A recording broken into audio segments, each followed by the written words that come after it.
9:12 to 13, we find a very interesting story. It talks about what the Hebrew refers to as a which is a distinguishing mark, or a berith, which is a covenant. And that this covenant is being made with the seed of the prophet Noah, who we know as the fish tomb. All right? What is it about, and how does it relate to you? And that's a deep story. Because this part of the Bible is not really very clear to most people. Why did God, as they say, put a rainbow in the sky? They say, well, it was a sign that he would no longer destroy the earth by water, but more by fire. However, it's a little deeper than that. It takes you back to Rizq, and what took place on Rizq, a planet that most people want to pretend is not their home. But it's fine, because it's mentioned in your Quran, and it's mentioned in your Bible. Look at it like this. Genesis 9:12, they speak about this rainbow, which they call keshish in Hebrew, which implies a bow. If you look that up in Old English, you get boga, or curvature, which is symbolic of some type of dome-shaped thing over or around a biosphere. A biosphere is, as you know, they're making biospheres for their scientists to go into to see if they can survive on other planets. That which they have already accomplished and are already doing. All right, well, why do they have these biospheres, and why are they attacking other planets? Why are they going to other planets? Why are they so interested in the moon and haven't even solved the problems on Earth? Why are they interested in Jupiter and they haven't solved the problems on Earth? And why are they so interested in Mars, the face on Mars? Is there life on Mars? Something I mentioned before that now they're confirming. And they haven't even solved the ecology problems, the environment problems, the disease problems, the bacteria problems, and the very temperament of the creatures that walk this planet Earth. Why? Of course, they call them shuttles. What is a shuttle? A shuttle is a shuttle one in and out of a place. Why do they still have shuttle flights? There's no more conflict between the United States and Russia, which I always told you was a false accusation anyway, because USSR abbreviates United States and Soviet Russia. They've always been working together. This has been going on way since the first book written by Hitler called The New World Order. But let me just tell you the real reason and what's really taking place. Now sit back and check this out now. This is, you call me crazy after, but it's deep. Right?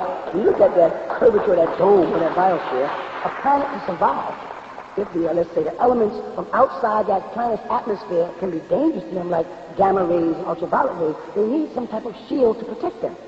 As I told you, the Rizqians, we needed a shield to protect us because there was an explosion on our planet that depleted our, what's referred to in your planet as ozone layer. And the rays of our three suns were coming through and killing people. So we had to evacuate our planet. Project evacuation. And go to Pleiades, and go to Orion, and then set up on Mars and start rebreathing again. And you're the product of that Homo sapiens. There's I go. Every biosphere or dome or rainbow is no more than a protection against some kind of a ray, like I said. It's like an enclosure. Now, think about this. You have elements and you have forces that can do you bodily harm, that can actually burn you up. Okay? It says, right there, that's in Genesis 9:12, that these Elohims put a symbol in the sky and called it a rainbow. A rainbow is no more than an arc, a curvature, right? And what does a rainbow consist of? But 7 individual colors, right? And as you look up in the sky, you see as a rainbow, 1 red, 2 orange, 3 yellow, 4 green, 5 blue, 6 indigo, and of course the most important 7 is violet. Note the rainbow has 7 colors, and it comes from the direct rays of the sun as it hits the prism and breaks down, or it bends into that light. Curvature again. Now this rainbow is actually no more than a dome of 7 spheres. That's right, a dome of 7 spheres. Spheres is nothing but a Greek word for ball or curvature again. But, which is a solid figure, it represents something. It resembles something. It resembles a planet covered with a bunch of layers. What are these layers called? These layers are called the troposphere, the stratosphere, the mesosphere, the thermosphere, and above them then we have what's called the ionosphere, the exosphere, and then the outer space. Did you note that there was also 7 spheres, just like the 7 colors of the rainbow? What does that mean in relation to you? So, check this out. So now, if it wasn't for your spheres, the rays of the sun would penetrate and kill you dead. Is that correct? What is it protecting you against? It's protecting against something called ultraviolet and gamma rays. You notice that it's called ultraviolet, and the last color on the rainbow is called violet? And these rays are coming directly from your sun, right? And if they penetrate this sphere, there's nothing that can protect you. You're dead. So as a sign to uplift, the elders that created you, called the Anunnaki or the Elohim, had to put a dome or a set of 7 domes, 6 to 7 domes, you should say, around this planet to protect you from the sun. Let there be light, as it says. If they didn't, it would kill. Just like the gold dome that we had to construct over Earth, the same thing is now being done here on Earth. These demons, these Luciferians, they know exactly what they're doing. You with me? Think on what I'm saying. They know exactly what they're doing with these aerosol cans and these explosions. Didn't they start exploding things when? In 1945. All between the early 40s is when they started testing these bombs, and that's when they started getting all this so-called UFO visitation. The CIA wasn't created in 1947. The FBI in 1933. But there were secret societies already existing. They didn't incorporate themselves and start practicing and make themselves public into them. They had to create institutions and societies to protect the public from getting certain information. They call them Federal Bureau of Investigation. They have all these titles that they created to make themselves public to justify the things they got to do, to cover up certain information, which is their prerogative because they are in control of this planet and they're so-called protecting the planet. But as these people are exploding these things and creating all these aerosol cans, you are having a depletion in the ozone layer. The ultraviolet rays, note the similarity now between the rainbow violet and the word ultraviolet rays. The ultraviolet rays are going to come through the gamma. The ozone contains a relatively high concentration of ozone that absorbs solar ultraviolet radiation in a wavelength of a range. Now, this is the scheme of things. This is how it's planned. By destroying the ozone layer, the rays come through, and all life as they know it on Earth in human form will begin to die. These deadly rays are now starting to come through. When you go buy glasses, they ask you, would you like a shield in your glasses against the rays? They got these blue blockers, all these different things they're trying to tell you. Who's it for? You? No, it's for their people. You say, well, wouldn't this kill them as well? That's why it's called, as I said before, Alternative 3. They have reached the third alternative. The first alternative was to build underground cities here. And as they went down, they tapped into caverns and encountered the Dunako, the Tiru, the Diru. These seem like mythological creatures to you. If you go to China, you find a Diru. They call them the Ganesh. Now they found the skull of a head with 2 craniums. Scientists. That's the Dunako. Oh, the obesity that was called, that obesity of people who are overfat, overactive glands. That's a part of their rules. They have a whole movie, and they think because they introduced you Saturday Night Live to a family called the what do they call those people with those pointed heads? Coneheads. Right, that's what they call coneheads. They think if they put that in the movie, you'll say, when you see it in a real book, about the Tirus, oh, they made that stuff up. They did the same thing with the predator and the creature from the Black Lagoon. These are all what they have captured, and they make replicas of them. They create these things for what they've already, and they put them in the movies, and newspapers see it in the book that I put out, and they, oh, he's copying that stuff out of the book. You're the one that's being fooled. These people have a, what they call this, the 1, 2, 3 degrees. First alternative was to go underground, and I've shown you in multiple books underground cities. But they encountered extraterrestrials already living there, reptilians, grays, shaggies, already here, and they can't stay there. They'll invade them. The next alternative was genetic annihilation, which Dr. Francis Wellsting always talked about. How they must eliminate us because we populate too fast. Don't you see there's something divine in us? What do you think Jordan is? Jordan is not jumping. Jordan is almost flying. We can fly. We got fighters. Look at Holyfield. Look at Tyson. Look at Muhammad Ali. Look at Sugar Ray Robinson. Look at Sugar Ray Leonard. Look at Holmes. Look at Frazier. Look at the kind of stuff. We got the greatest of everything. We have the youngest heavyweight champion in Tyson and the oldest in Foreman. We have supernatural. We are able to adjust to a situation. They made a mistake, and now they got some young Nubians in golf, and they're taking over golf. All the ash was taking over tennis. We take over everything we get into. We're taking over the stock market. We took over the music industry. We're taking over the movie theater. That's why they're suppressing all these Nubian movies that have come out, and they want to turn us into cartoons.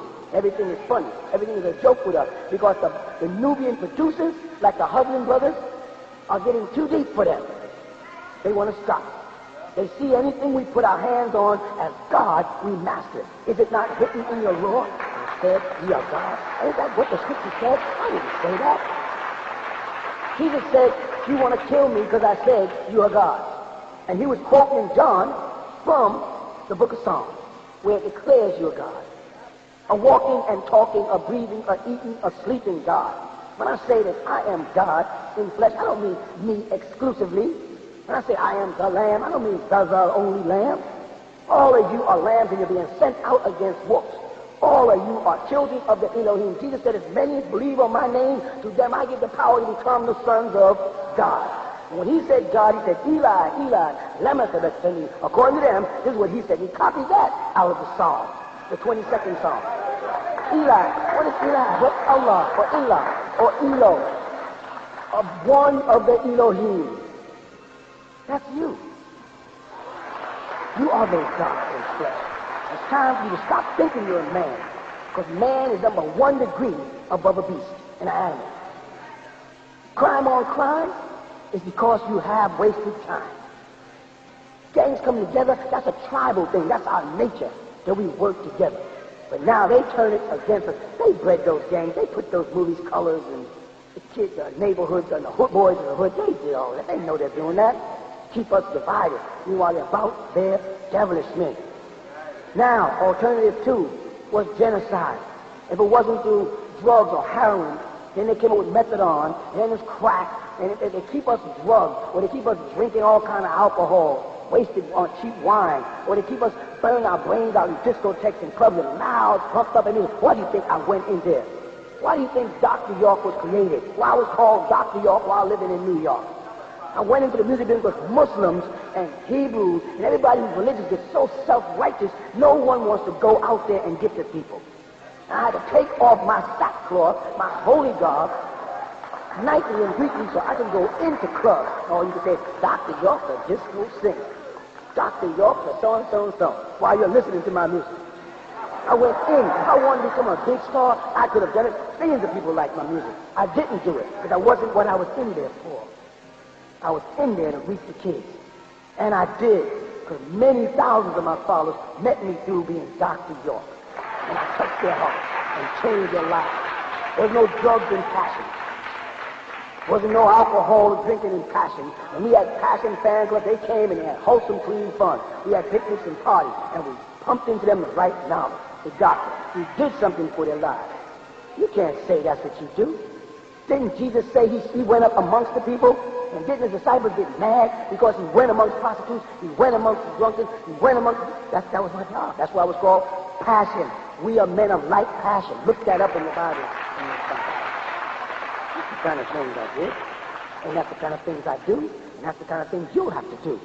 Because you are God in the flesh. You've got to take your position again. Stop thinking like a man or man's kind. Start thinking like a God and become responsible for your environment. And I tell you, alternative 2 did not work. Because we were the only people that could overthrow heroin and then get our lives together and join the Nation of Islam or join the Moorish Science, and we would stop using the most addictive drugs, overthrow it. That's God in us. The divine in us dominated. The physical was weak.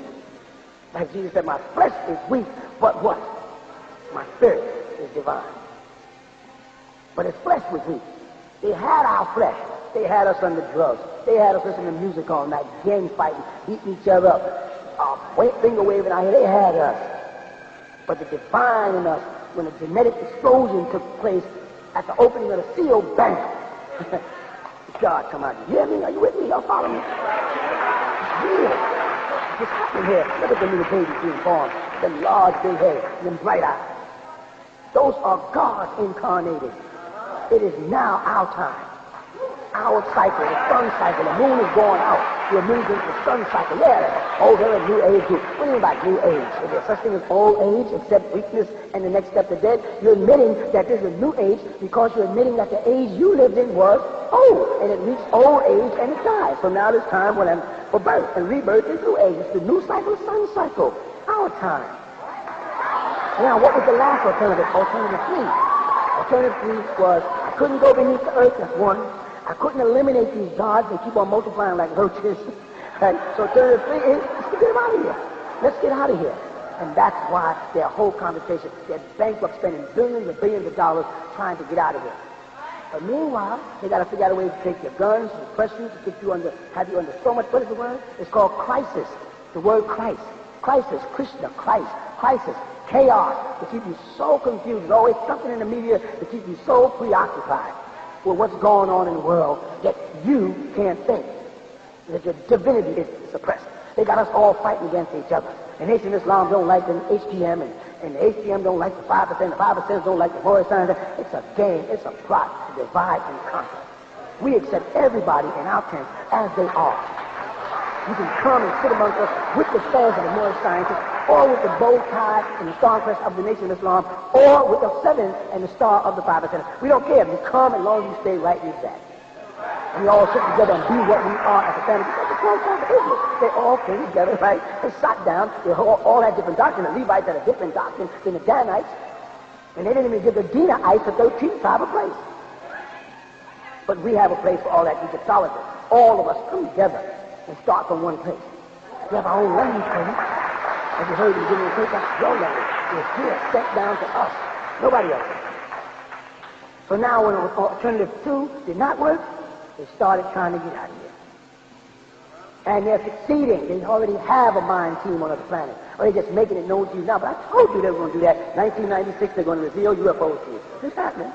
Am I the man or what? Am I the man? I don't hear many happening. All they want to do is get in the tricks and play the poly game. Politics. Fall up under the 5 P's. I mean, the 5 P's goes all the way back when Saul, who was S, changed his name to Paul, which is P. And from there, Pope. Politics. Polytheism. Pope, prison, poison, penal system, psychology. That's all the big game. The 5 P's. I've been talking about it for years. And Muslims will come on and say, we have the 5 pillars of faith. 5 P's. And then they make the first 2 pillars one. La ilaha illallah Muhammadur Rasulullah. They try to make like that's 1 pillar, and that's 2. That's 2 separate sentences. They don't have 5, they have 6. But they don't want to deal with the number 6 because that sign is the end of their time. You have 2 stars in the sky, the 5-pointed star and the 6-pointed star. The 5-pointed star is a symbol of a man, is a 6-point of penis. Don't fool yourself, it's not a tail. All human beings have a small tail called a coccyx. The 5-pointed star is a female. That's why the Eastern Stars and the MGT use the 5-pointed star. They know it represents a female, but a star is an illusion because it's not there. The crescent is an illusion because it does not. When you look up and see the moon, you don't see anything because all it's doing is reflecting the light of the sun. It's an illusion. So the whole of a star and a crescent saying, this is our symbol, the universe, it's all about us. That is an illusion. That's an illusion. It's just like the Honorable Elijah said, the blue sky is an illusion. You can keep going up there and it's not blue. The sun is not red. That's not true. The sun is helium and hydrogen. It's not the color red. That's an illusion. All of those are pantheism. All of those are the religions given to you by the Greeks, as they call themselves. The Hebrews or the Phoenician breeded them, or the 11th seed of Canaan. You want to get the 11th seed of Canaan? The 6-pointed star and the 5-pointed star. The 2 symbols that they use, 5 and 6, 11. The 11th seed of Canaan, only one of them, the Hamathites, were Nubians. And that's the ones the people in the Moorish Science Temple are wise enough to grab onto. Alternative 3, getting out of here. When? After they destroy the ozone layer and the ultraviolet rays come through. They're telling people now, don't go to beaches, it's too hot. What do you think is causing all the climatic problems on the planet? The motion of the sun. And that time of 48,000 years when the crust of the planet shifts. You got to watch that. And the motion of 26,000 years when the axis needle makes its circumference. You got to watch that. And the equinox. All these alignments are taking place now, May 5th, 2000. August 12th, 2003, the vortex opened. Separations are made by those who know who the man is, because I'm the only one who's telling you about it. Everybody else is trying to get you caught up in politics and giving you this illusion of a long-term future, because they don't have the answers and too full of pride to come on over. I'm telling you that the elders created a sphere to protect your planet and to protect you from the sun the same way we did in Rizq. And it's called in your Bible a rainbow, a covenant of a rainbow. And when that rainbow is gone, the ultraviolet rays become part of Revelation chapter 18. You read it, you're going to look for death, and death is going to flee from you. People's bodies are going to be covered in sores. This is starting to happen now. Famine, disease, pestilence, Matthew 24. It's happening now. The Quran has no message for none of that. The Quran ain't talking about none of it. And the sections like Surah Al-Ariyat, or Zilzal, the one of the horsemen, or the earthquake, they try to warn us, they try to interpret all kinds of stupid ways. They don't want to see what it really means. The last revelation of the Quran to them was Surah Al-Nahl. إِذَا جَاءَ نَصْرُ اللَّهِ وَالْفَتْحُ وَرَأَيْتَ النَّاسَ يَدْخُلُونَ فِي دِينِ اللَّهِ أَفْوَاجًا فَسَبِّحْ بِحَمْدِ رَبِّكَ وَاسْتَغْفِرْهُ إِنَّهُ كَانَ تَوَّابًا. That last chapter. That's the, not Surah Al-Nas, not Surah Al-Falaq that they have as the last two chapters, but the surah called the aiders or the helpers. That's why we called ourselves Ansar, in recognition of the last chapter. When you see the aiders coming, that aiders, those beings, those Nasrullahi there, that is the Anunnaki, the Elohim. When you see them crafts coming, what? إِذَا جَاءَ نَصْرُ اللَّهِ وَالْفَتْحُ وَرَأَيْتَ النَّاسَ يَدْخُلُونَ فِي دِينِ أَفْوَاجًا. When you start seeing them coming, what? Afwaja. You better come together in groups. فَسَبَّحْ بِحَمْدِ رَبِّكَ. And that you're supposed to do what? Give all sabbah li rabbika, to your sustainer, your rabbi, rabbika, your rabboni. I'm here, I am the rabboni right here amongst you, and I'm the one who gave you the name Ansar. Ya ayyuhal ladina amanu kunu ansarullah, is what we say. Nasrullahi wal Fath. The opening of the seventh seal, 1970. فَسَبَّحْ بِحَمْدِ رَبِّكَ وَاسْتَغْفِرْهُ إِنَّهُ كَانَ تَوَّابًا. There's a chance for you to repent now. Stop following men that don't know. Chance for you to get it together now, because the help has come. The Anunnaki have opened us up, and all those old-time religions got to go. The new era is in. You right, this is the new age, because you are old age, decrepit, and dying. What you teach is outdated. You have nothing new to say. And I said many times, the only definite thing in this universe is change. And if you're not a part of change, then you are dead. You are mummified. And you must be resurrected, Lazarus. That's what I have to say. Alternative 3. They're getting out of here, and they're going to let you die. And I have connection with that mother plane. I have connection with Nibiru, the craft that crosses the sky. Listen to the word Hebrew, Nibiru, Hebrew. What is Hebrew from Ibas? One who crosses over, Iblis. One who crosses over. What is Nibiru? To cross the sky. One who crosses the sky. Wake up, y'all. No more sleeping in bed. No more backwards thinking. Time for thinking ahead. Alternative 3. The sign of the rainbow of Genesis 9. It's a sign that they put a dome over the planet Earth. You see how simple it is when you know? To protect you from them rays coming in. Meanwhile, the devil on the inside here, you see, is trying to destroy it. And I am here to teach you how to get out of here. And not be left here to burn. Burn and burn. All right, now, what other teacher is preparing you like that? Everybody else is talking about some heavenly abode you're going to go to, something unconfirmed, some unreality. That's not what I'm doing. Is that what it sounds like I'm doing? I'm here telling you how to get out of an oncoming condition of judgment, as they want to call it. I'm not trying to tell you how to go into some garden which you already have here.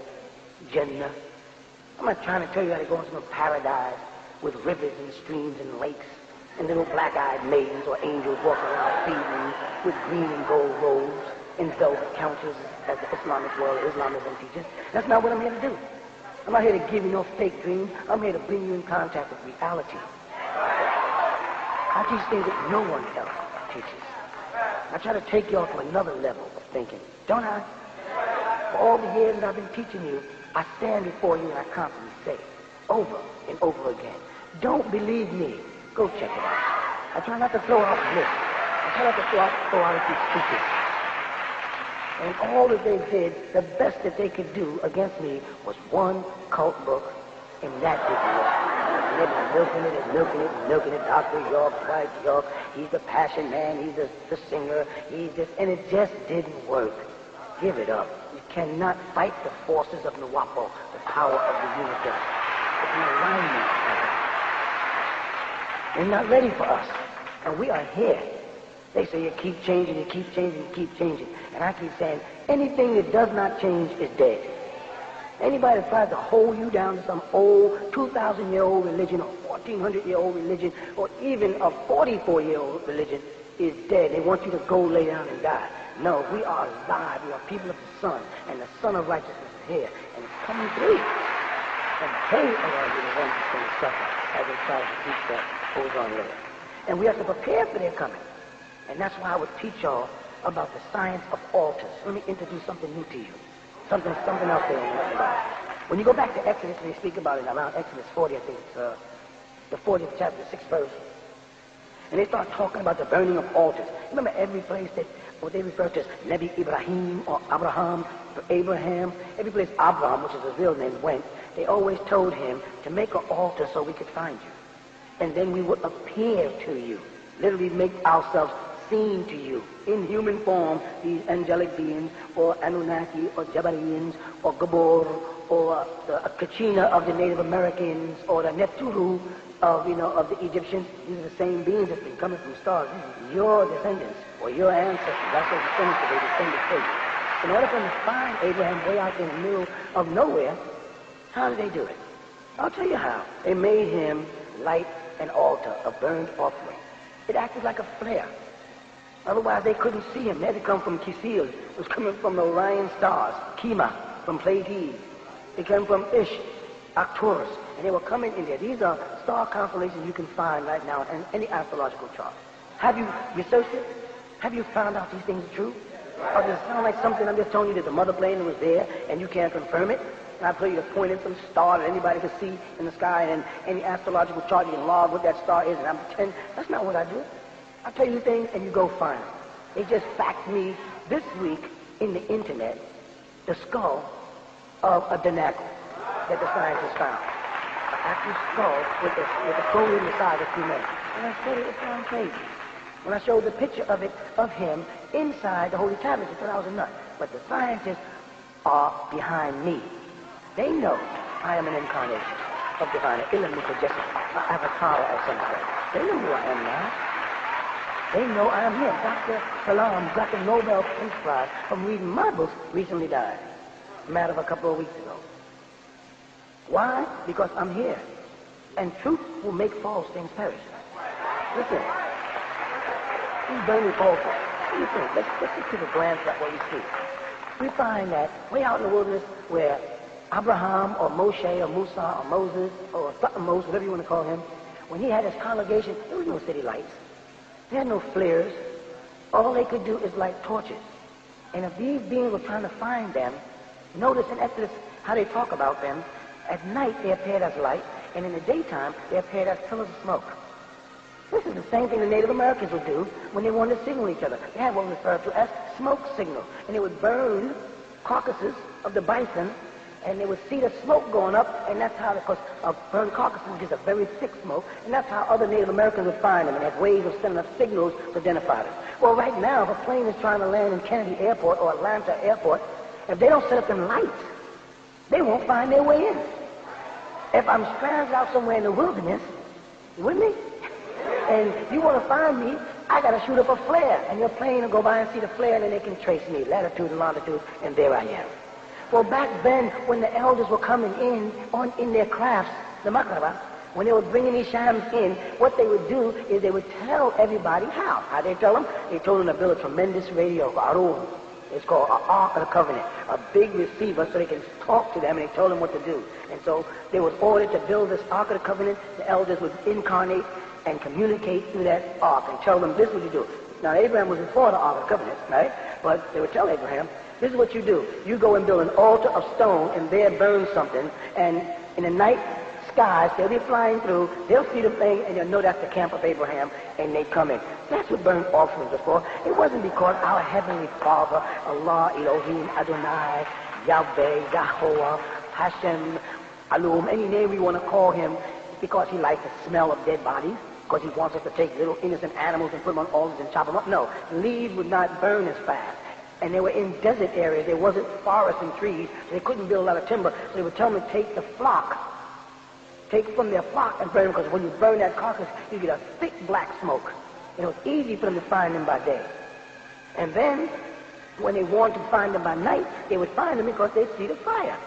And that's how the elders would be able to find their way to the camps of the Israelites and the Ishmaelites and the Midianites, those people, according to the Bible, that was chosen.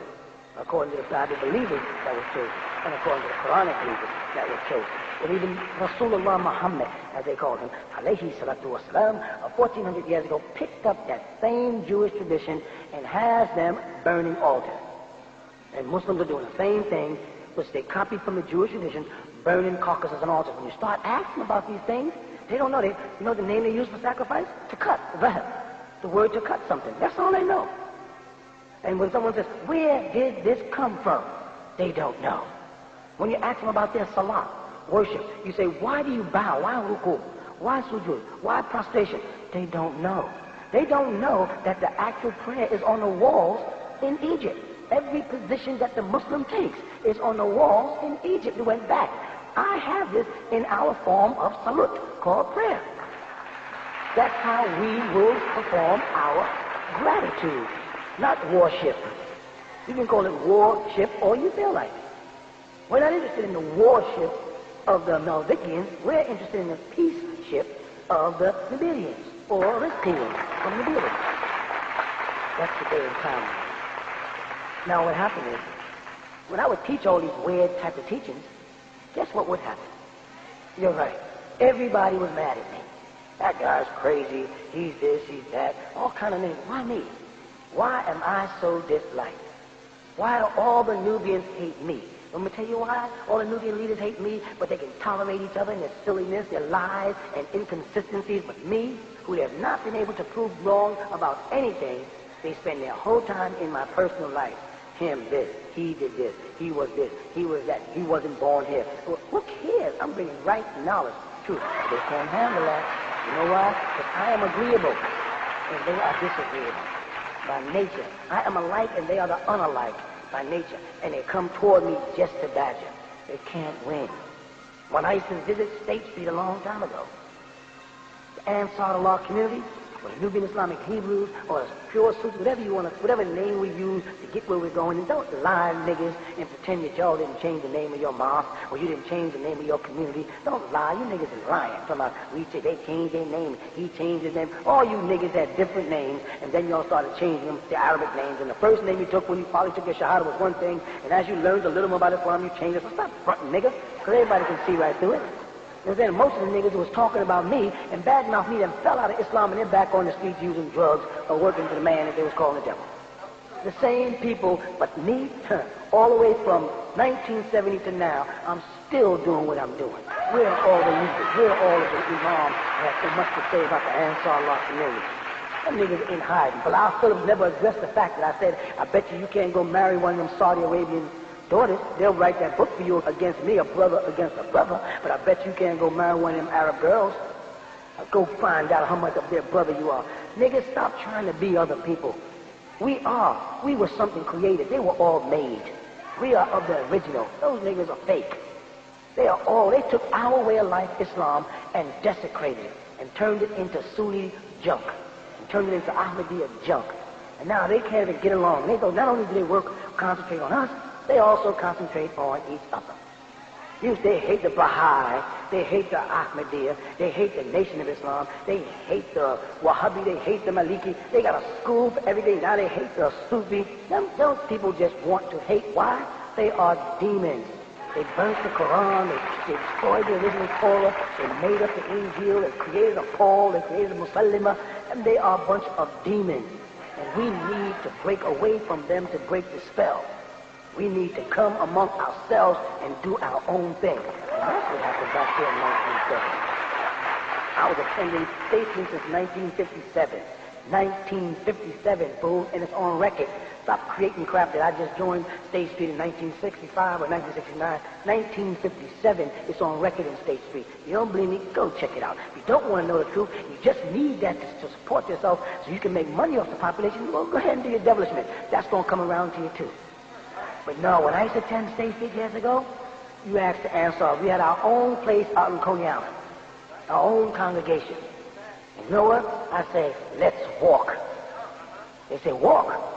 From Coney Island to State Street? Ask the original Ansar. They say, Pop would walk you. I said, yeah, walking is the healthiest exercise any human being can do. This is what we did in our motherland, and this is what we should do now. Guess what? Here we are, over 20-something years later, and Amorites are walking all over the country. They're jogging, and they're walking, and they got walkathons. They didn't exist back then. What, did I know something? But the only people that were walking was us. And now when you look at the brothers of the Ansar, 40, 50 years old, people say, man, look like you're not aging. Hey, you guys look good. How come y'all look good? And a whole bunch of our brothers are not laying up in hospitals getting their kidneys removed and cancer and all kinds of diseases. Those brothers that walked with me and talked with me and ate the minimum amount of food that I put them on that special diet, right to this very day, they're all healthy old men. They're in good shape. Most of them, their hair is not all bleached out white. Teeth ain't falling all out their mouth. They ain't been back problems, leg problems. They did the job and it worked. And now we're a bunch of old men from young men still healthy.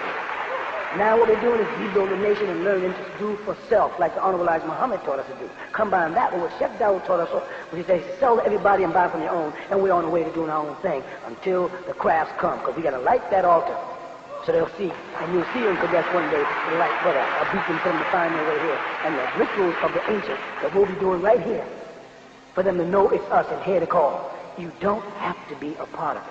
You didn't have to be a part of it for all these years, and I still succeeded. You can turn your back, you can slander, you can gossip about my human person, you can do all of that, but that won't stop the message, and it won't stop the truth from going forward. And if you don't have the truth, you didn't stop.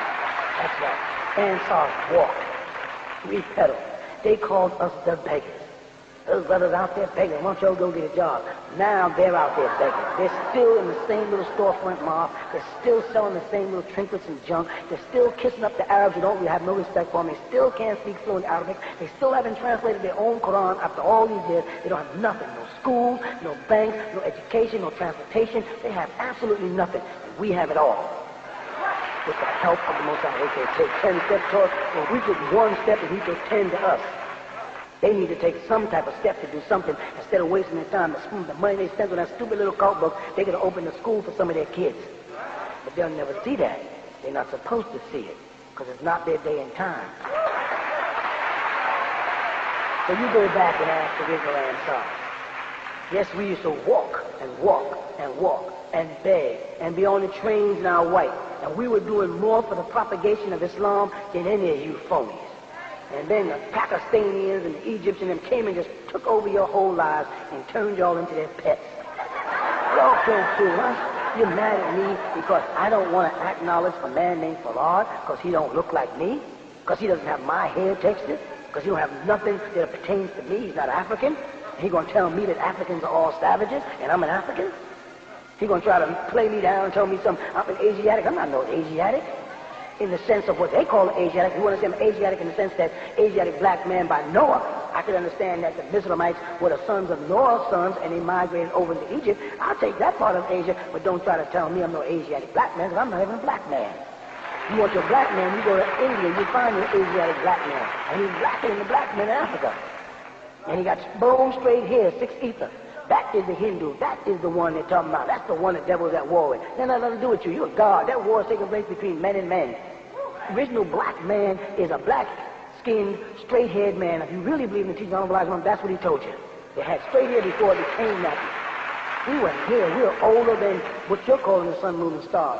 Like I said, we are part of original creation. All of them, those people are made. I'm no black man. Don't try to make me go against Mother Africa. Make Africa the place for savages. Africa is not a place for savages. Have you seen any pyramids in the Far East? The Chinese have a civilization, as they call it. The Chinese have had empires of great learning and building and fine art, and the Egyptians had it, and the Sumerians have it, but you don't find it anywhere else. India is based on a bunch of demons. 6 and 7 armed guards with blue skin and monkeys and worshiping cows and worshiping snakes and rats and sacrificing and cutting themselves up and tying themselves in knots and calling it yoga and transcendental meditation. And now you can do the same thing in Islam. All these people sitting around starving themselves, calling themselves Sufis, hitting themselves with whips and slapping each other into a frenzy. Then they go out and transport all this anger and all of this absence of all this void of truth into violence and terrorism. And now they terrorize the world. Are you talking about us? I'm telling you, we started the walking. Sheikh Dawood was with us all the way. And that same brother Talib Dawood that was against the same white parade years ago. And that's the man who gave me this direction. I was never one of his followers. He was my mentor. I go there, but I had my own congregation. And he told them, go join that man. Come into me. He is the Savior for this time. They just didn't want to do it. And we walked and we walked. Yes, State Street, far, but we walked. And we got there, and we sat there, and we listened. And I shook my head. And the brother looked at me and said, what's up, Pop? And I said, these Pakistanians, Hafiz Maqbool and his little flunkies and his cronies, they're not here to help our people. They're here to poison them. They're here to enslave them, to make them worship their image. And lo and behold, Sunni Muslims shaving their mustaches and burning their foreheads and walking around with little Pakistani hats and Pakistani clothes had no identity. They're not Pakistanians. You can put all the Pakistani clothes on you want, you still won't be a Pakistani. Let me tell you a funny little joke. This joke is about a brother standing in the bus terminal. He's waiting in the bus terminal. Right? He's just standing there, and he sees a little machine in the corner. The machine has a little card like a fortune teller in it. So the brother looks and he watches, and over comes a man. The man sticks the coin in, and bing, out pops the card. The card says, you are an Italian. Your name is Bologna, and you're on your way to New York, and your bus is at 6 o'clock. And the guy says, wow. The brother reaches over, looks over, and says, let me see that. He says, is that true? The guy says, that's true. And he walks away. My brother says that's that skeptical look Nubians always have, And so here comes a Chinaman. Chinaman walks up, he drops a little coin in there, goes cling, card comes out and says, you are a Chinaman. Your name is Wang. Right? You're 5'3", and you're on your way to Boston. And your bus is 5 o'clock. And the brother, let me see that. And he's rapid, come here. The guy looked at it, he said, that's interesting. He said, that's true? The Chinaman said, yeah, it's true, yes, true. Wow. So the brother's standing there. Here comes a Native American with a hood on, the feathers, the whole thing. He walks over, sticks the coin, goes bing, and out pops the card. And the brother looks and watching, skeptical niggas. And he says, you are a Native American. And your name is Blackfoot. And you're 5'10", and you're on your way back to the reservation in North Carolina. And your bus leaves at 1 o'clock. The brother says, that's heavy. So the brother runs over, let me try this. He sticks his coin and goes bing, and out pops the card. It says, you are a Nubian. Your name is Josh, and you're 5'10", and you're on your way back to Brooklyn, and your bus is 4 o'clock. What's it at? How they doing? He goes behind the machine, bangs on the machine, looks under the machine, trying to see where it came, and goes behind the next wall, standing there, shakes his head, calls it the Native American. And he takes his cloak, let me borrow your cloak and your feathers, and he puts his hood over, cuts over his head real close, and hides his eyes, and sneaks back over to the machine and sticks a little coin, and goes cling. The card comes out, and it says, you are still a Negro. Your name is still Josh. You're still 5'10", but you then messed around with your skepticism with this machine, and now you have missed your bus. That's what's going to happen to you people. You're spending time being such critics of the man who set you that comes to kullukum. I say all gratitude is due to all of y'all who are Allah in the person. And it gives me great pleasure to stand here in this great day and time to bring you this message of right knowledge, right wisdom, and the right understanding before the great and dreadful day which is upon us now.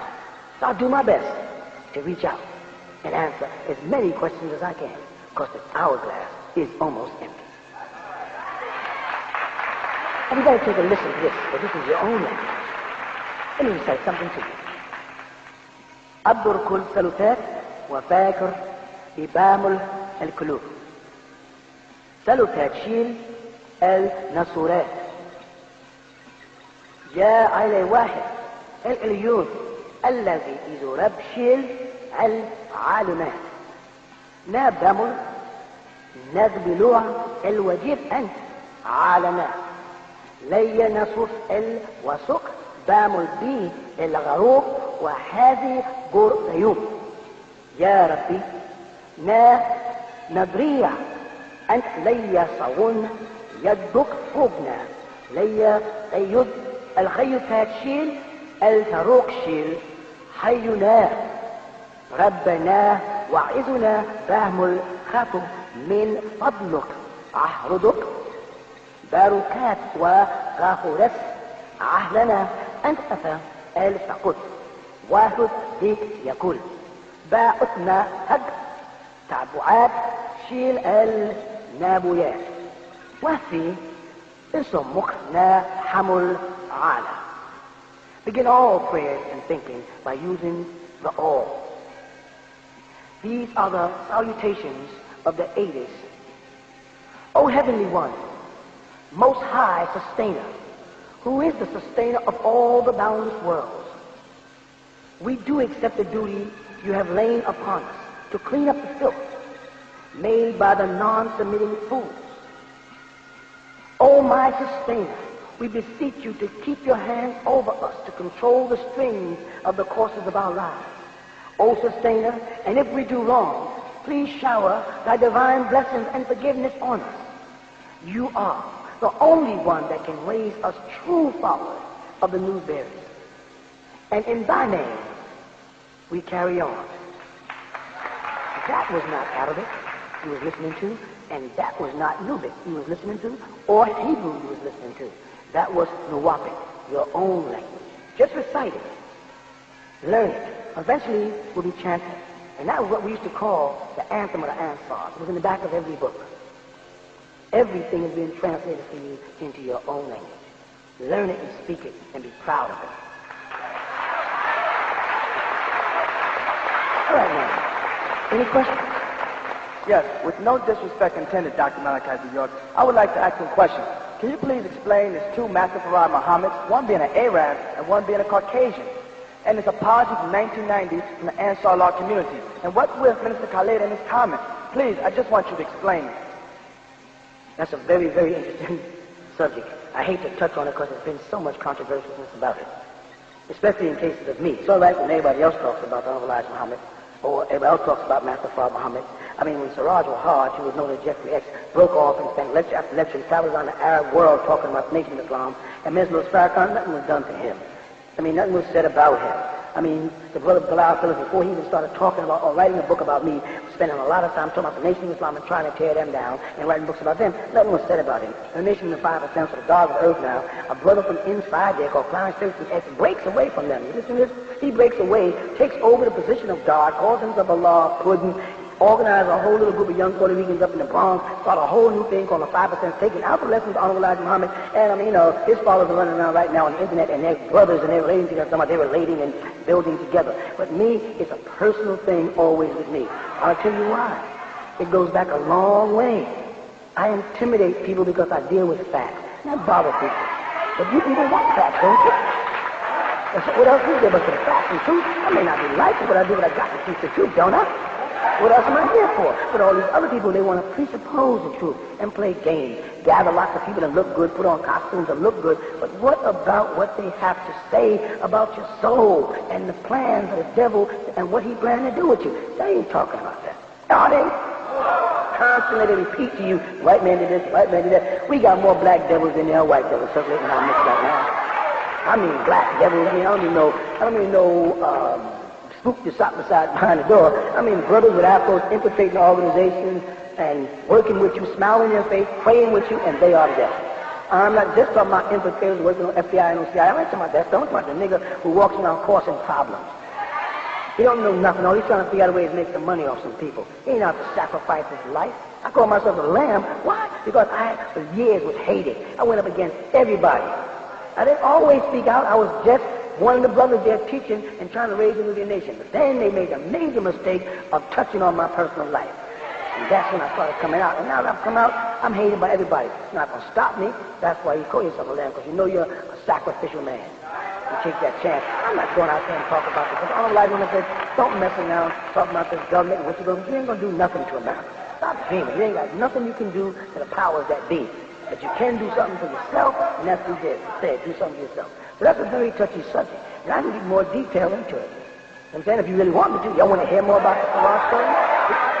Right, because what happens is, last time when I tried my best to be a nice guy and break away in 1990 and write an apology, I got slapped in the face for it. Verbally, I got called names. He don't know what he's talking about. He's confused. One minute he's Turkish, next minute he's Syrian, next minute... Hey, I was with Sheikh Dawood Ahmed Faisal since I was 12 years old. Brother Omar took me in the State Street, and Sheikh Dawood gave me a card, and he signed it, and I still have it. And that was 1957, when most of these niggas either wasn't born or didn't even know what Islam was. They still was in the Christian church worshiping the white Jesus. Some fool gonna say 1965, I took my shahada in State Street. Sheikh Dawood gave me my name. Isa Abdullah ibn Bakr Muhammad. He gave me that name. That was one of his relatives' names. His father's name was Khalid Abu Bakr. People don't know what they're talking about. That was way back in June 21st, 1957. Go back and get the records from 143 State Street. They're still there. And you'll see my signature. You'll see Sheikh Signature. I was a kid, but he signed me in because a brother walked me in there. I sat right there. And then, do you know who Sheikh Dawood was? Do you know his relationship to Farad and Fard, the real one and the imposter? Do you know that he was the man who owned the Crusader? He was writing the greatest books in the latter part of his life. He died in 1980. He was writing a book through the 70s. He kept telling me, here's the manuscript, because I want to put this book out. Anybody who was around State didn't know. He was upstairs cutting a book, and I was the one upstairs. Me and Rajar Sharif, Salahuddin, Amin, Abdul Wali, all these brothers who still stand for what was right. They listened to him. And he said, I know about the Quran. I know him personally. It wasn't interesting to me. I was not interested in hearing about that in 1968, 69, and 70. I didn't care about it. I was busy worrying about building my own nation. However, he eventually gave me a certificate and made me his successor, a certificate I have with his signature on today, which I was not interested in being a part of the Islamic Mission of America because it housed a whole bunch of Pakistani demons and a whole bunch of confused Negroes who don't know what they want to be. So we broke off and we formed what we refer to as the Nubian Islamic Hebrews. Enough Hebrew to keep the Muslims away and enough Islam to keep the Hebrews away so we could do our own thing. Because we have a right to do our own thing, to be ourselves, to have our own stuff, as I say. So let me take you another step further, then you want to get into it. My apology was met with stupidity. Dr. Khalid and a bunch of other ones started talking about me, calling me a fool. They flashed this thing around, and they took my kindness for weakness. I'm going to take them another step. You know, there's actually 3 of them now, in view of the fact that Warfi Muhammad has introduced a new one. There's a 3rd guy that got coming out of Fuji. They call him Professor Abdullah Muhammad, who died in 1992. I tell you about him. He's a new one. There's a 3rd one now. Now, what are you going to say? Warfi Muhammad was raised there. He was the Honorable Elijah Muhammad's son.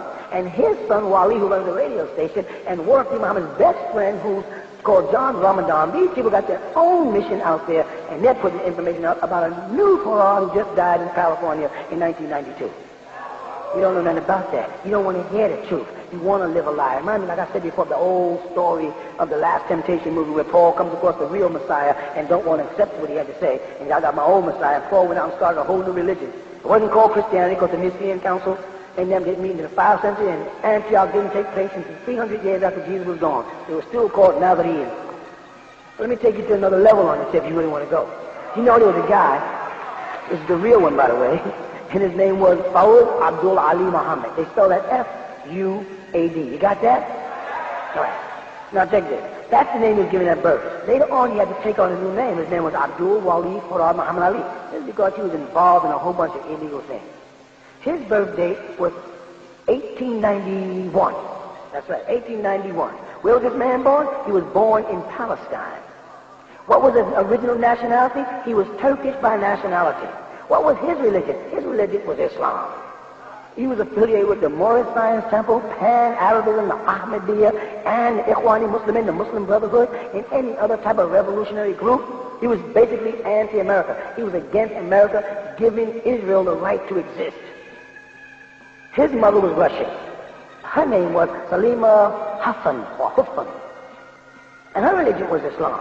His father was Syrian. His name was Abdul Ali Qudri al-Ba'id. This is the real one now. Faoud Abdul Ali Mohammed. He spelled it M-O-H-A-M-M-E-D, not with a U. Alright? This guy left Palestine and relocated into Saudi Arabia. There he went to school.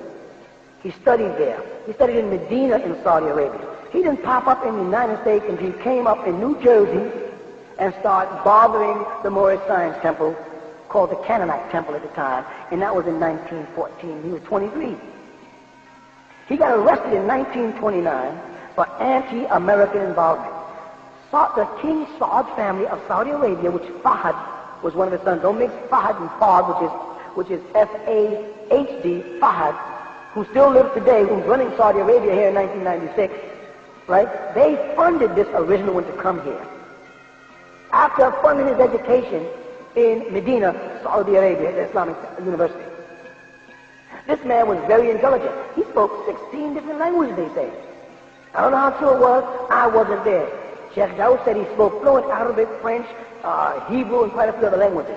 He knew him personally. All right, now, y'all with me? You want me to keep going? It's because it gets deep. And it's facts that people don't want to hear. All right, now look, he first appears in 1914. He's around age 23 years in Newark, New Jersey. He starts to go to the Moorish Science Temple, and he's causing a lot of problems. He messes around with them. He's actually on the picture, like I said before, in the upper left-hand corner. You can see a picture of him when he visited Chicago at that temple. Now, he stays around here until about 1917. I guess he's around 26 then. All right? Then he leaves there because Noble Drew Ali wasn't going to tolerate him messing with his followers with this Arabic, something that they didn't have the knowledge of at the time. So he leaves there. Where does he go? He goes to Chicago. He arrived in Chicago around 1919. I guess he's around 28 years old at the time. Okay, y'all with this? Okay, this is stuff that Sheikh Daoud, I had written in this book, his manuscript that he passed on to me. Sheikh Daoud was financed and funded by King Faisal, another Saud family, to eliminate that story and that gossip that was taking place because Saudi Arabia was friends with America, and this guy who was a terrorist roaming around his vision with this Palestinian guy, Faoud Abdul Ali Mohammed, was causing problems and saying he was from the noble family of the Quraysh, saying he was from Saudi Arabia, and that his name was Fahd. And the Saudi Arabians wanted to get rid of that, so they financed Sheikh Daoud, which I'll get into a little later if you want it. If not, I'll shut up. Because I intended to shut up before, and I mind my business from 1990 to 1995, when your ministers started coming out and trying to talk about me and the nation of Islam. I'm building a bigger nation. I got other things to do. We are always on the move. We're growing by leaps and bounds. We're touching people everywhere. But you want to pull and knock on the door and pull me back out of retirement. So here I am. I had much more of that story, but I just didn't put it out because it wasn't my business. I love the Honorable Elijah Muhammad. I love everything he stood for, and that's it. I don't care about what the ministers feel, what they think. They're just people like me. But they couldn't leave well enough alone. They wouldn't tell their followers it was a generous suggestion for me to back off, so they went and rubbed me the wrong way and now I'm back out. One way? You want it? You can see the picture of him in Chicago, right?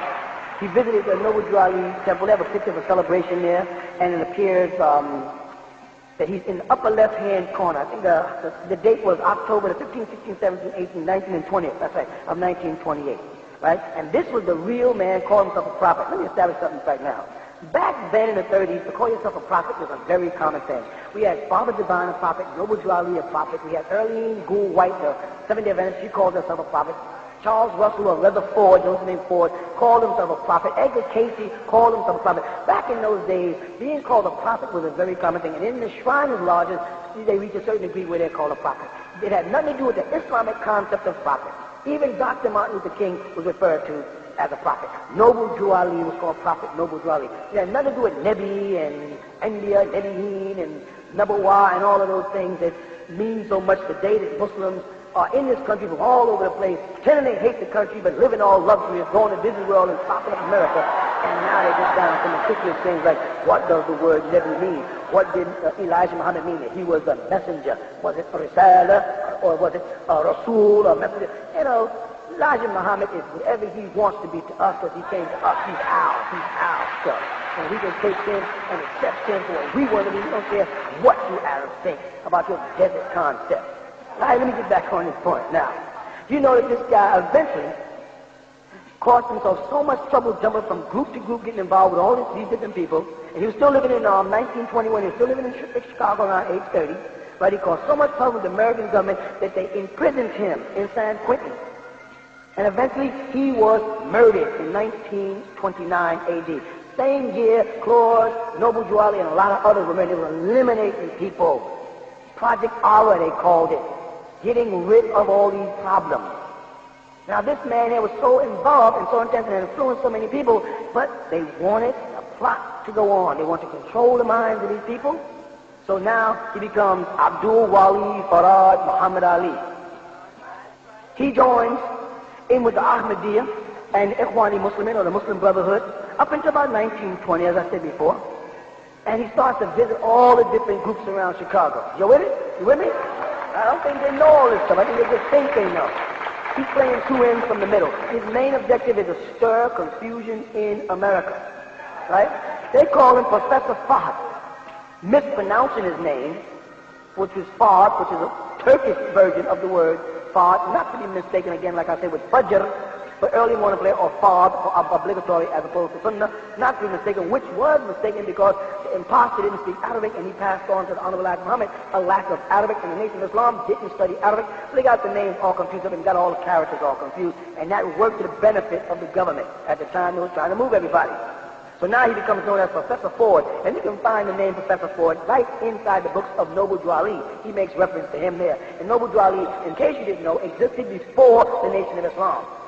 He had the Star and Crescent before the Nation of Islam. He didn't only have a Moroccan flag with a five-pointed star, he also used the five-pointed star and crescent. He had the fez before the Nation of Islam.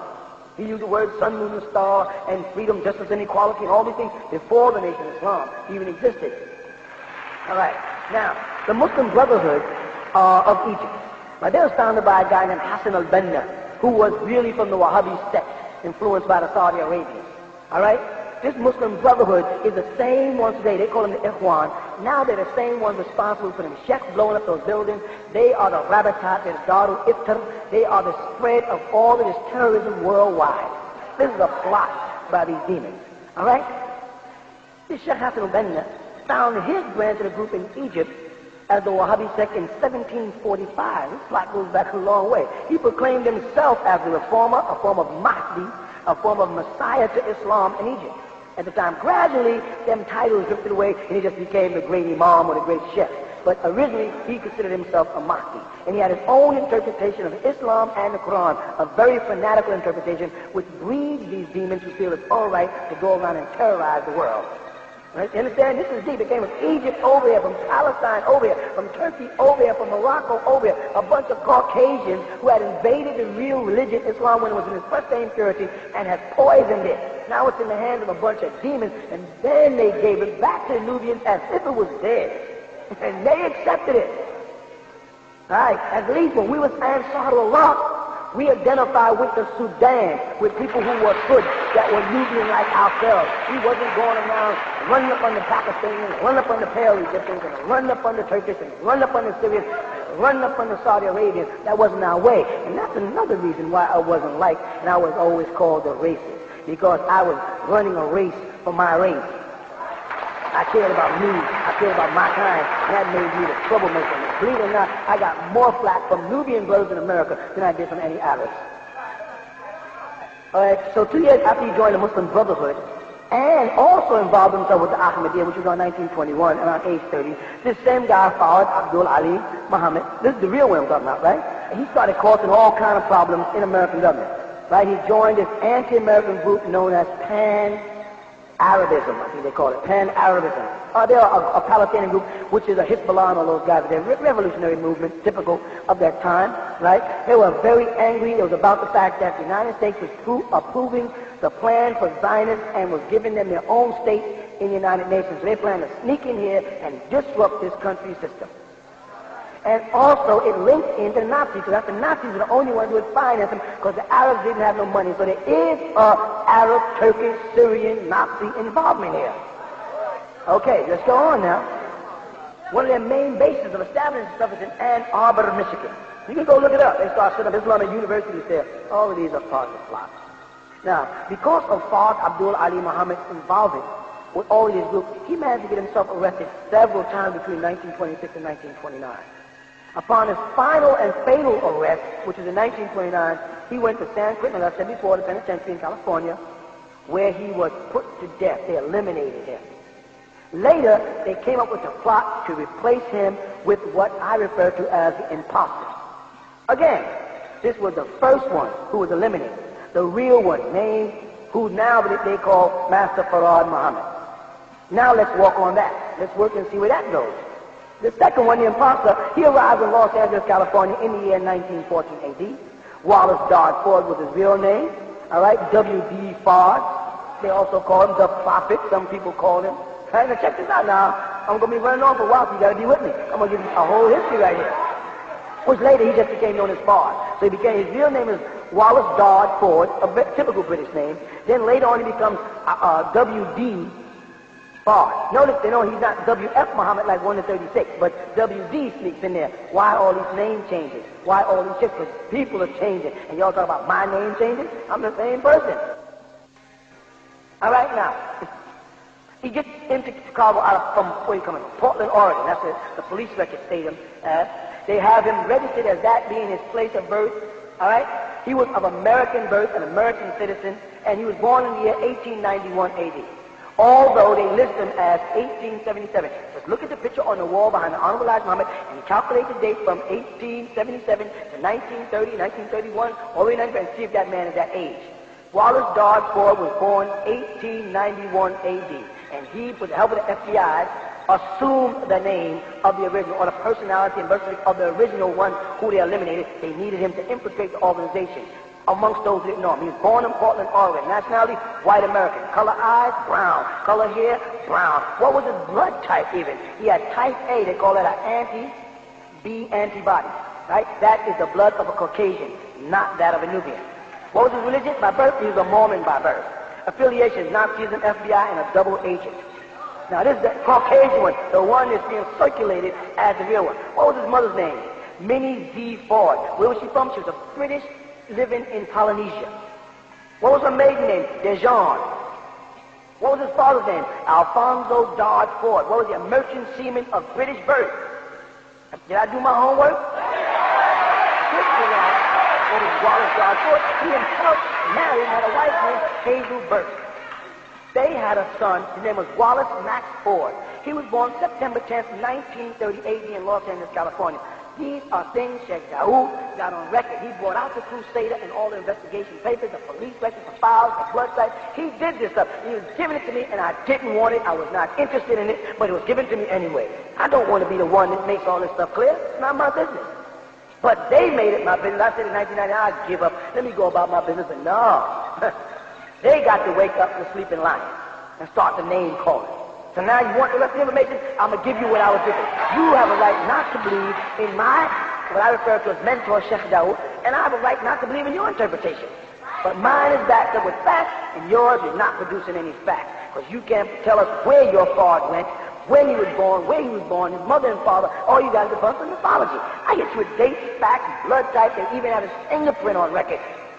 This can be gotten. You can assess this. But you don't want to hear it. I understand. That's what blind faith is about.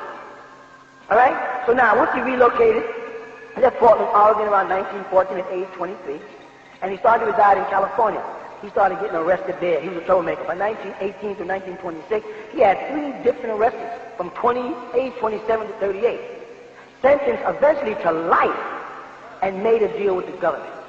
This deal got him his release in 1929 at age 38, about the age of the picture on the wall, when he was to assume the personality of the government. Did the Honorable Elijah Muhammad know the original? No. The Honorable Elijah Muhammad was affiliated with Ahmadiyya group. He had an Ahmadiyya name, Ghulam Abulan. Everybody knew that. They knew he wore Ahmadiyya cap. They knew he was involved with the Moorish Science Temple. His followers denied it, but they know he wears a Moorish Science cap. He used the Yusuf Ali Quran first, and he shows him holding picture of the Yusuf Ali Quran, which is a Sunni Quran, and then he switches over to the Ahmadiyya Quran, which is a Quran that Minister Louis Farrakhan and used today. There's some affiliation there, which we'll get into. If y'all want me to go on, I can go home. You want to hear the rest of it? You want to hear? All right, folks. I'll do my best. Okay, here. Now, so he first pops up in Chicago at the Moorish Science Temple, claiming to be the reincarnation of Noble Drew Ali. Right, this is July 4th, 1930. Now he's about 39 years old. He disappears around June 30th, around 1934, at age 43. This is when they say he left. Why did he leave? We'll get into that. You see, on August 15, 1959, a newspaper article appeared in Chicago News called The Crusader. The headline listed Master W.D. Fard Muhammad as another of Wallace Dodds' false aliases. All right? As a Turkish ex-agent of Adolf Hitler, Nazi, this paper was repeated. The article was put out again around August 1st, 1959. Who do you think was behind these articles? Sheikh Daoud. Who was Sheikh Daoud? A Moroccan, Fez-born Nubian, who influenced the Moorish Science Temple. I know. I was with him since 1957. Don't say, Imam Isa took a Shahada on the Luqman and face. You lie, and you know you lie. And I got documents to prove it. But you don't want to see the documents because you'd like to shut my mouth because you don't want to know the truth, because if the truth will make you free enough to come down to the ATM. All right. Now, who wrote that, they say? It was written by none other than my mentor, Haji Talib Daoud. That was Sheikh Daoud's real name. Many people don't know that. He later changed his name to Sheikh Daoud. He was born, check the date, in 1891, and he died in 1980. And I was there. And his brothers, if they're honest, will come forward and tell you, we was in State Street, we was at the hospital with him. And he pointed and said, you're the man to take over. And he gave me all his manuscripts and said, you do this here. I don't want him to do this. It wasn't my business. I was not concerned with a man that had left in 1934 here in 1970, worrying about after coming out of a 1960 revolution, what to do with my people. All right, now this Sheikh Daoud, as you know him, whose real name was what? Haji Talib Daoud. That's right. All right. He's known later as Sheikh Daoud. Everybody knows. Now, when was he born? 1891. He founded what's referred to as the Islamic Mission in America. He was an avid enemy of the man who was the imposter. He knew he was pretending because he was very close to Fawad Abdul Ali Muhammad. Why? Because both of them were funded by the same family, the Saud family from Saudi Arabia. He knew him. He's the one who suggested he change his name to Abdul Wali Farad Muhammad, so that he could stay the heck out of trouble. Sheikh Daoud tried to help this guy, but this guy was just an angry, vicious Arab who kept getting himself in trouble until he finally got himself killed. All right? Want me to go on at this point? All right, because I'm getting out of the way here. All right, let's do it, right? At the time, Sheikh Daoud owned two businesses. He had his own enterprise, one in Harlem and one in Philadelphia. Right now, in the year 1950, at age 59, he used his own money, because he had used it. Remember, Saudi Arabia was funding him, and he brought out that same paper called The Crusader. If you don't believe me, go check it out. Right? He ordered them same articles to be reprinted about Wallace Dodds Ford, who they sometimes refer to as Wali, W-A-L-I. And he had a whole list of names when he got arrested. All right? Now, when he put that article out, he knew this was going to cause a lot of problems. He knew this was going to cause a lot of people in America to be mad at him. But Sheikh Daoud, if you knew him the way I knew him, he didn't care. He was concerned with the truth. What are we concerned with? The truth. Our brothers and sisters that are being led by the wrong people, they don't want us to stop and correct them. While I see people gathering around thinking someone's teaching the truth and they're not telling the whole story, they'll go from Savior's Day to Savior's Day and it's supposed to be a representation of Farad's Day, and never do you give a full history. You give a mythological history about an original black man who was like having a white woman with 7 demons in her, which is confined, like I said before, right in the book of Luke, and cast the demons out and give birth to God, and God had disguised himself. He was an unalike, he didn't look like her. God has disguised himself so that nobody don't beat him up, but he can't help me. How can he help me? He's disguised himself. He can come as who he is. I'm standing here. I'm a God of flesh. I'm as who I am. I've been teaching in 1970 and have withstand all of their threats. I've been abused by birds, but they won't come out against me to deal with the truth because they know I'm right. They know I'm exact at all times. All right, now, a few years later, an article popped up in Los Angeles, California, the Herald Examiner. That's on July 29, 1969, claiming that black Muslim founder is exposed as white. Now, why would Elijah Muhammad take the posture of denying the man in the article that was W.D. Fard, as the article implies? Muhammad Speaks wrote a rebuttal to the article. It was released in Los Angeles, California, at the Herald Examiner, on July 29, 1963, and August 16, 1963, we released it. Right? They answered the claims that the Nation of Islam offered $100,000, right, to clear up the charge if anyone can prove that that man, which is the picture behind the Honorable Elijah Muhammad, is that Nazi or that white man, that Caucasian, who is a phony. Now, until this time, Sheikh Dawah didn't have nothing to say about it. He stopped because it was a fruitless battle. Now, Sheikh had all the investigators, all these people with him. He retrieved the arrest records on fraud. He got all the information. He even got the arrest record of June 12, 1926, which had the mug shots. That was on the docket, I think it was C1179924. You can go look it up, the Bureau of Criminal Investigation and Identification.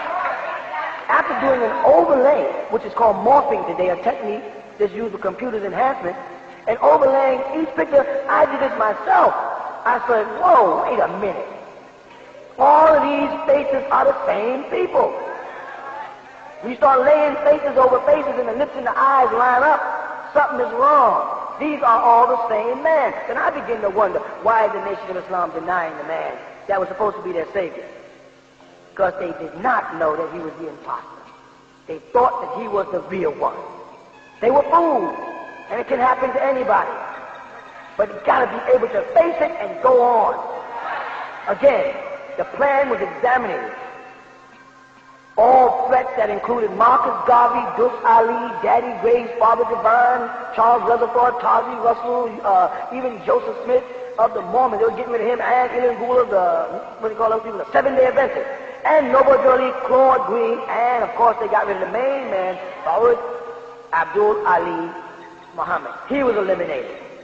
Many other people died whose names are not mentioned, like I said before. It's not only about the Nation of Islam and their story, it involved a whole lot of people and all of us in America, and how all of our leaders back then in that same era were being eliminated. It's deeper than just you people.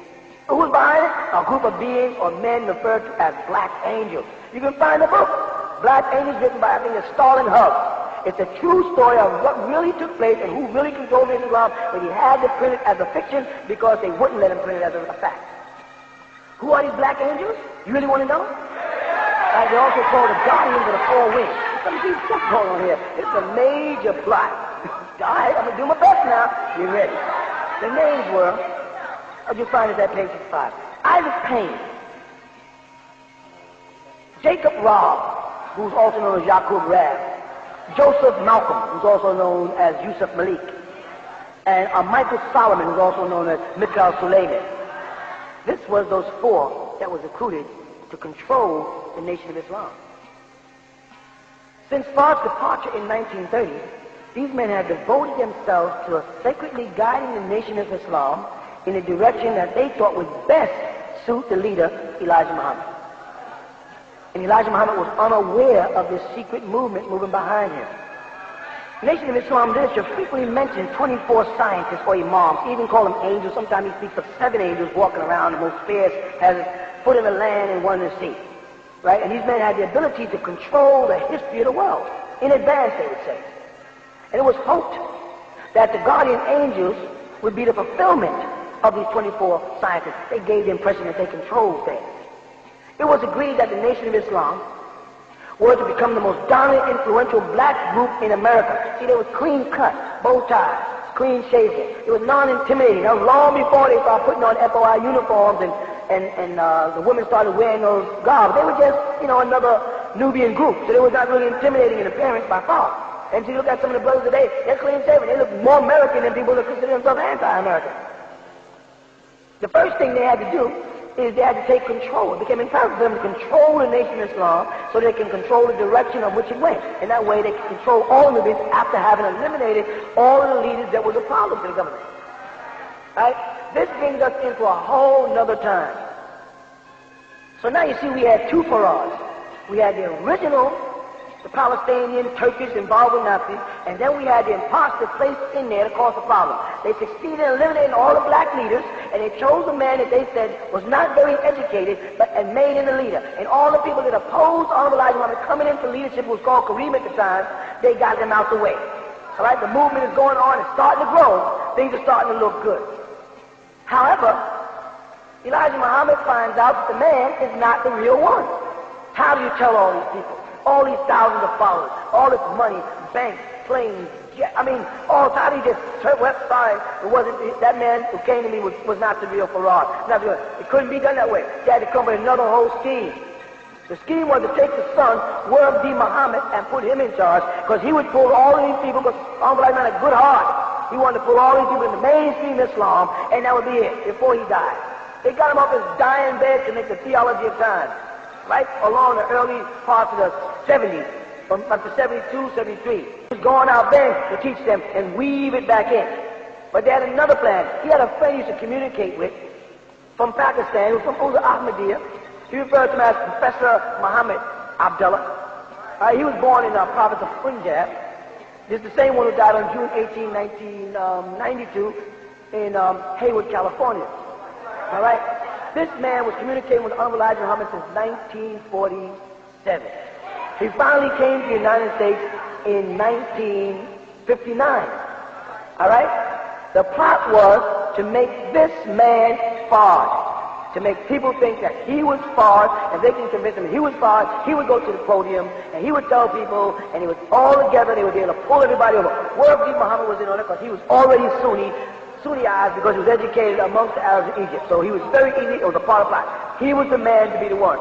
Minister Louis Farrakhan didn't know nothing about the plot and couldn't be used. He could be a problem. So they had to suppress him. If you look at that Slavery Day in 1975, he's the only one crying. Everybody else knows what's going on. There's some sad people, but he's the only one that's really torn down. Why? Everybody else knew. They already cried 2 years ago. They knew what happened. All right? But he didn't know. And he thought that he was going to become the leader of this organization when the organization was trying to mellow itself down. World D. Muhammad was put into position. Everybody knows he was not in the temple. He did not agree with the Farad story. All his life he was an opposer. It's in the history. Just go read it. You can see it. But no, they select him on that Savior's Day in 1975, hold him up, everybody cheers, and they all get up one by one and agree that he is the man that the Honorable Elijah Muhammad said they should follow. Yet now they did not follow him, and they consider what they're doing right. When they all admitted, you go back and look at the tape out their own mouth from Muhammad Ali to Jesse Jackson to Farrakhan to all the sons, and even the brother of the Honorable Elijah Muhammad was there, and they all, the top ministers, admitted that the Honorable Elijah Muhammad, they heard say out their own mouth that they should follow World D. Muhammad. Yet, they're not doing it. So they didn't follow what he said. But we're wrong for telling the true story about this thing. Same story that World D. Muhammad is trying to tell you now. But they won't tell you that. That same guy they're saying now in the newspapers, Muhammad Abdullah, Professor Muhammad was from Punjab, he is the original Farad. He ain't the original Farad. It's another whole man they adding in. And talking to this man's family, because you know he's married. He lived in California. He had a wife and he had kids. He had 3 sons. He had a son named Saeed, a son named Zah, and a son named Akbar. Coincidence that Elijah Muhammad's son is also Akbar. He was also educated in Arabic. It has nothing to do with the nation of Islam. No coincidence. Look into it. Find it out. Right? World D. Muhammad introduces him. He is Muhammad Abdullah. He's born in 1905. Where is he born? India, Punjab. He's not he's a Pakistani, Ahmadiyya link. You follow? They don't know much about his mother, they don't know much about his father. Right? He has these, like I said, 3 sons, Sayyid, Zafar, and Akbar Abdullah. Alright? Check now. One of his sons, or his daughter-in-law, whose name is Zakiya Abdullah, she is the granddaughter of Maulana Muhammad Ali, who wrote the Maulana Muhammad Ali Quran. Don't believe me. Check it out. If you want the real information, check it out. This guy moved to Chicago officially in 1960. And becomes a member of the Nation of Islam. He's going to help to bring this thing over. On June 18, 1992, he died in Hayward, California. World D. Muhammad and them to this very day are teaching you that that was Farad. You can investigate it, you can look it up yourself. They're putting this out now that that was the original Farad. There was 3 of them. The plot thickens. I've written a book about it, and you'll be able to get it in thorough, because I know it's not as clear, because I got to come out of my head here, and it's not the same thing. But as near as you'll get to it. And right to this very day, you can contact either Wali or John Ramadan or World Right now. Tell you the truth. Why don't you want to believe someone was sitting there?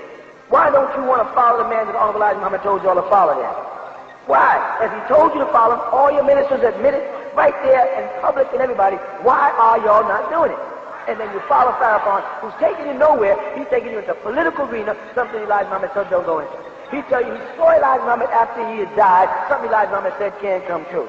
He tried to assume his personality, put on his clothes, change into African clothes, change out of African clothes, You know, can't y'all see that it's a money game, it's a political thing that y'all are getting tied up in? And it's not about no politics and politics. That's technology. It's about our people getting the truth. And there's a true story here. Whether you want to hear or not, it happens to be a true story. Sheddown had the documents, he was there, and I was a student. You cannot deny that. But you didn't know that Sheddown was the same man, you can look back in your papers, that was there opposing the imposter. That's where Imam Isa, or as you call me, Dr. Malachi Z York, gets these information. It's right and exact. Like it or leave it. It doesn't make no difference up in ATM. Because we don't worship Quran. We don't worship no white images. To us, he's a white man. That makes you mad. But when I see him, I do not see an African. I do not see an Asian. I do not see a Native American. I do not see anything but a Caucasian. And I'm not worshiping no Caucasian. Not in 1996. No more tricks in 96. You can take it that way if you want to. I'm not going down that passage. I respect Honorable Elijah Muhammad. He was one of us, raised up amongst us, taught us. He's the one who built that nation. Farah was gone in 1934. Everything that happened from 1934 all the way up until the time Honorable Elijah Muhammad died in 1973. He built that there. He was the man behind that. That's the man I give my respect to. And don't fault me because I don't want to follow some guy who don't look like me. It's not my way. And I'm not taking my people down that way. So I'm saying that to say, if you people will leave us alone, we won't have nothing to do with you. Because we as HTM, the WAPO, the Nubian Nation, we are growing by leaps and bounds. You don't want to accept that I'm the man you're talking about. Fine.